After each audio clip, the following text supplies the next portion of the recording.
अजनबी। दिसंबर की सर्द रात, कोहरा भी काफी था। ऐसे में सुधा को रात 8:30 की ट्रेन पकड़नी थी। वापस घर जाने को यहाँ वो अपने मम्मी पापा से मिलने आई थी और पति मोहन ऑफिस की व्यवस्था के चलते उसके साथ नहीं आए थे। खैर, इससे पहले भी वो अकेले सफर कर चुकी थी, मगर उस रात कुछ ज्यादा ही कोहरा छाया था। स्टेशन पहुंची तो पता चला उसकी ट्रेन 5 घंटे लेट है। माँ अकेली थी, सो पिताजी को वापस भेज दिया, मगर मन में डर था। अब अकेले स्टेशन पर वो कैसे 5 घंटे बिताएगी। टिकट एसी कोच का था, सो वो वेटिंग रूम में पहुंची, मगर वहां सिर्फ 2 पुरुष थे।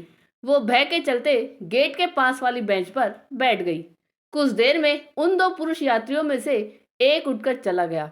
शायद उसकी ट्रेन आ गई थी। अब उस कमरे में वे केवल सुधा और वो अजनबी पुरुष था, मगर वो अजनबी चुपचाप अखबार को धीमी रोशनी में पढ़ने की कोशिश कर रहा था। अभी कुछ देर ही बीती थी कि बाहर से कुछ लोगों की आवाजें आने लगी।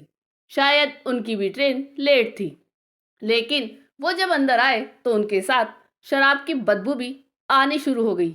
सुधा को अब कुछ सही नहीं महसूस हो रहा था, क्योंकि हालात ऐसे थे। वो उस कमरे में एक अकेली महिला थी और उस कमरे में पुरुषों की संख्या अब 4 थी। ऊपर से आए दिन समाज में होती रेप जैसी वारदातों से पहले ही मन घबराया हुआ था। अचानक कमरे में पहले वाले पुरुष यात्री ने अपना बैग उठाया और सुधा के पास आकर दोनों के बीच बैग रखकर वहीं बैठ गया।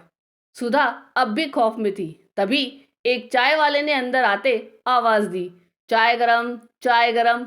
उस पुरुष यात्री ने 2 चाय का इशारा किया, एक स्वयं लेकर दूसरी सुधा को देने को कहा।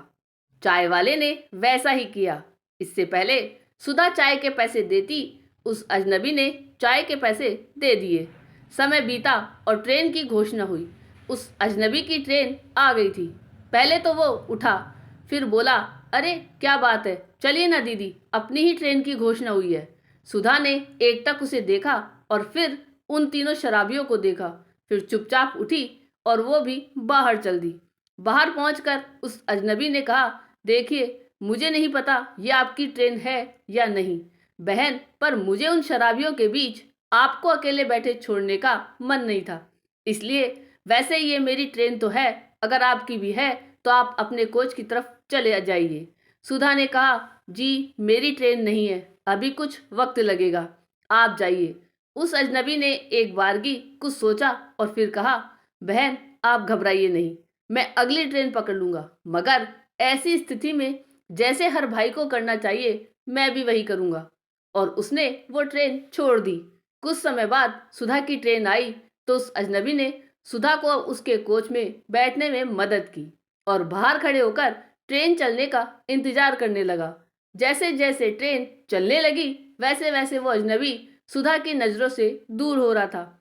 सुधा ने दोनों हाथों को जोड़कर उस अजनबी को धन्यवाद दिया और उस अजनबी के लिए अपने भगवान से प्रार्थना करने लगी। शायद आज उसे समाज में होती वारदातों से जो भरोसा, जो विश्वास खो रहा था, आज वापस से उसे वही भरोसा, वही विश्वास महसूस हो रहा था।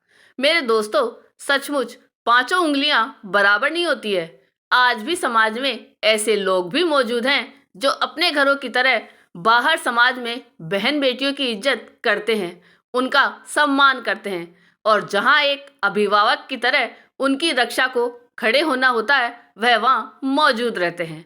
आपको ये कहानी कैसी लगी यह कमेंट करके जरूर बताइएगा।